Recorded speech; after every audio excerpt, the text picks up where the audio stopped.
Hello, my friend, and welcome to another episode of the Red Delta Project podcast, where we teach you how to maximize your results with minimalist strategies like grind-style calisthenics and satisfying diet-free healthy eating. My name is Matt Schifferly, founder of the Red Delta Project, author of several books, including Grind-Style Calisthenics and Smart Bodyweight Training.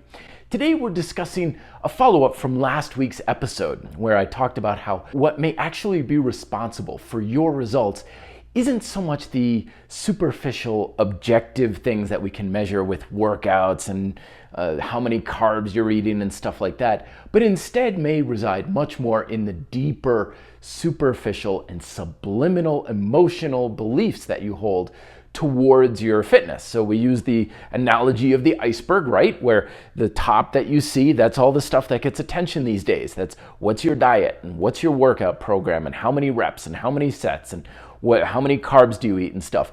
Not unimportant for sure, but it's the tip of the iceberg in this case. But the stuff that you don't see, that you may be unaware of beneath the surface, is the subjective stuff that's hard to put a number to it. It's the stuff that's emotional, it's subliminal. It may be so deep that you're even unaware of it at this moment. That's the stuff that may be actually mostly responsible for your results, either good or bad. So the next phase of the Red Delta Project is let's drag some of this stuff more to the surface. Because if it's so deep and subliminal and residing in your emotional subconscious, you can't really do much about it. You are essentially powerless. And if you've ever felt like I can do anything, I change my diet, I change my workouts, it doesn't matter what I do, I'm always getting the same results and nothing never works, chances are that's what's happening. Is it something in the subconscious, emotional, residual beliefs that you have that are holding you back? And unless you can address those and bring them into conscious awareness, it doesn't matter what diets you follow, it doesn't matter what workout programs or tools you use, you're roughly going to end up with the same results over time. So that's what today is about. Last episode, we talked about how your neuromuscular proficiency, essentially how well do you use your muscles in your workouts, is the deeper side of that iceberg that's responsible for your results.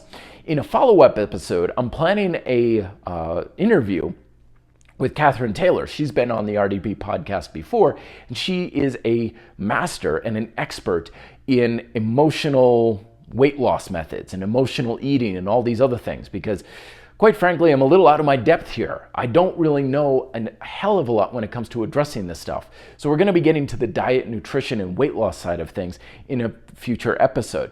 But today what I wanted to do is make a little bit more of a clarity on what you can start to do to bring some of those subconscious emotional thoughts from the depths of your ethers into more of a conscious area. Because the first step in breaking out of this struggle is to take what's in your subconscious and bring it to your conscious. Then, once you're more aware of how you feel about things, you can start to address it and work on it and finally break free of some of those handicaps that may have been holding you back all this time.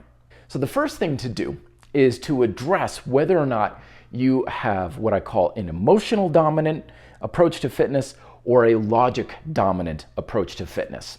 And I cover this extensively more in my book, Fitness Independence, but basically it boils down to this, is that people tend to be either emotionally driven or logic driven. Now, if you're an emotionally driven individual, like myself, we're always motivated to be taking action. We never wait till Monday to start the diet. We start immediately. Things don't stand in our way. We could have a broken leg. We would still find a way to get to the gym. Today's episode, though, is more for the logic dominant individual. Now, the logic dominant individual is the one who is always learning, always finding the latest research and information of, I just need to know the right information. I need to find that thing that's going to work for me, and then I'm going to be all set. But consistency and motivation are always a constant barrier. You're finding yourself on a diet, off a diet, what's next, what's the latest trend, oh, I can't do this, we're, quote, making excuses and stuff all the time. If that's the case, this information's really gonna resonate, and I think this is exactly what may be holding you back. So So the biggest lesson that I really want to impart with today is that we are a product of how we feel emotionally. We can learn everything in the world about the best diet, the latest research about building muscle and stuff, but none of that means a hill of beans if we don't work on our emotional state. Because if you still have those same emotions regarding things, then nothing's ever going to change. You will always be following your emotions, at least in the long term. You might be able to short term say, all right, I'll learn this new diet trick, I'm going to try it for a while, but the emotional state eventually always rules all. So what do we do with that? Like, how can we do this? Well, there's a few tools that you can use. One is word association. This is thanks to a video that I was just posted on YouTube. It was forwarded to me through an Instagram, and it was very eye-opening about this guy, personal trainer, who noticed that when people had trouble accomplishing something, if he did a word association with that, whether it's losing weight or making money or building muscle, if he said to them, like, tell me the first things that come into your mind, like money, weight loss, diet, exercise. If someone immediately came up with positive associations with it, like power, strength, freedom, love, energy, things like that, then these were typically very successful individuals in those respective fields. But if he said, all right, diet, and they're like hunger, deprivation, starvation, struggle, willpower, cravings, things like this, if you had a negative one, these are the people who inherently struggled to achieve these goals. So word association can be a very powerful way of drudging up some of those emotional beliefs and deep within your subconscious to more in the open. And it may help to write these things down so that you can get it in paper and look at it in front of you as well. The other thing you can look at with this is, what is your knee-jerk reaction to when you run into people or you see people who have something that you want? Are you inspired and you're like, oh dude, that's awesome, you got great biceps, or look at her, she's looking awesome in that dress or something, or look at that guy, he's rich and he's driving that car, good for him. Like, is it positive? Or do you have a negative reaction, like, oh, that's stupid narcissistic bodybuilder, he's jacked up on steroids, you know, look at me, I'm a dumb bodybuilder kind of thing.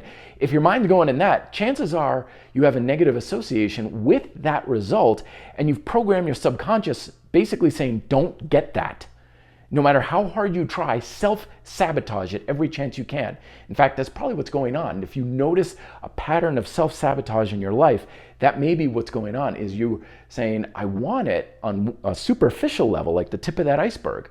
But deep within, you've somehow programmed yourself saying, I don't want to become like that stuck-up, snotty bitch Kim Kardashian for whatever reason. And therefore, when you see her physique, part of you could be like, dude, I love that physique. She had an amazing shot on that cover of that magazine. But deep within, you're like, I don't want that in a million years. I'm going to self-sabotage every chance I can. And you can do that. Just be aware of it. I'm not saying like think about it right now. These are things to just be aware of over the next week, 2 weeks or so. What are you feeling about that actual goal? If you have a negative emotional association with it, you'll never reach it. But if you can turn it around and be positive and say, okay, that Jack dude, is he really an idiot? Is he really stupid? Is he really narcissistic? Actually, no, he's a chemical engineer. He's really smart. Oh, okay, well, I can be muscular and smart too. That doesn't make me stupid or anything. That's how you start the process of reversing it around and realizing, oh, that is a fully positive thing. And instead of emotional repelling from it, like like two magnets with the poles together, or opposing each other. I don't know, I was never really good at this sort of thing.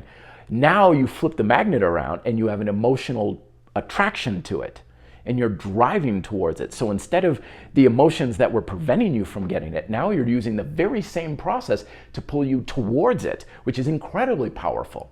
The second thing to observe is, do you have negative emotional reasons behind the methods you're using to get to the goal? So this is if you're like, no, I definitely want that result. I have no negativity about it. Then it may very well be the processes that you're using. This is one of the reasons why I've created fitness independence and methods like this, because a lot of methods that we use in our fitness culture in the name of weight loss and building muscle may not be a good fit for everybody. They may not be pulling you into better alignment. and say, like, I need to lose weight, but I hate running for whatever reason. Maybe it's just bad for your body. Your body doesn't work with it well with it, or you just don't like how it feels, whatever the case may be. If you have an emotional resistance to the actual method, then you're going to have a hell of a time trying to use anything that's going to get you there. Now, the way you address this is very different, because if you have negative repulsion against an objective, you have to turn that negative into a positive so that you now become more attracted to your result. But when it comes to the method, you don't have to do that. If you say, I want to improve my endurance, I want to burn fat, I want to burn calories, but I hate running for whatever reason, right? We don't need to figure out why you hate running. We don't need to figure out how to be positive about running. You're more than welcome to say, screw running, I'm not going to do it. You can throw it away, because for general goals and objectives in fitness, you can do this any way that you want. If you don't like that method, just do something else. You don't like running? Great. In my case, like, I can't stand running, but I love mountain biking. I love cycling. I love doing it all the time. Well, then hell with running, and just do that. And I know this idea ruffles a lot of feathers in our fitness culture, because so many ideas that are dogmatic out there are telling you, you have to train this way. You have to do these kinds of exercises. You have to have this kind of diet. And it's not at all true. There is so much freedom and flexibility to accomplish any particular goal. If you don't want to be vegan, don't worry about it. You don't have to be vegan. If you don't want to do paleo, you don't want to do low carb, you don't have to do any of that stuff. But we get lost into these ideas of, well, the science says this and my friend did that, and it supposedly works really well. So what? It doesn't matter. What we're trying to do here is find methods that can still get you there, but resonate with you on a more positive alignment. Because if you do that, it's going to work way better. I know there's tons of research out there saying riding a bike doesn't burn as many calories as running. But I guarantee you it's a hell of a lot more effective for me than running ever will be, because I love to do it and I do it a lot more, and I run maybe the equivalent of 5 miles in a year. It's like pulling my teeth to run to any great distance, right? But mountain biking, I'll do it all day long. So we want to find methods that align for you, fall into alignment with your schedule, your resources, your preferences. If you could snap your fingers and say, wouldn't it be great if I could be in shape, but I didn't ever have to do X, right? If I didn't ever have to do this kind of diet, or if I didn't have to do this kind of exercise, chances are really good you don't have to do those things, because we can make anything work once you understand principles, and you can apply things in a very effective manner to be in better alignment with you, because you don't need to turn that negative emotional relationship into a positive one. You can just throw it in the trash and say, screw that, I don't ever want to do that. And then use something that you would rather do, because hell, as long as it's basically an influence towards the basic principles for your goal, you're still going to be successful.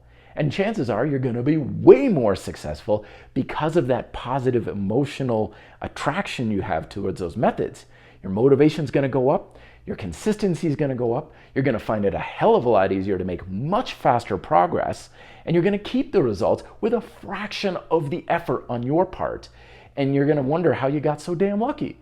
And it has nothing to do with the workout. It has nothing to do with the science behind it. It has everything to do with your emotional resonation with that method. Thank you so much for listening. If you find this stuff helpful, please, it is a huge favor, leave a review on like Apple Podcasts or Stitcher or wherever you're listening to this from. If you're listening to this on YouTube, like button, subscribe, you know the deal and everything like that. Really helps me out a whole lot. I really appreciate your attention, and I hope I gave you some things to think about, maybe a little bit of something to feel about as well. I'll talk to you next week. Till then, be fit, live free.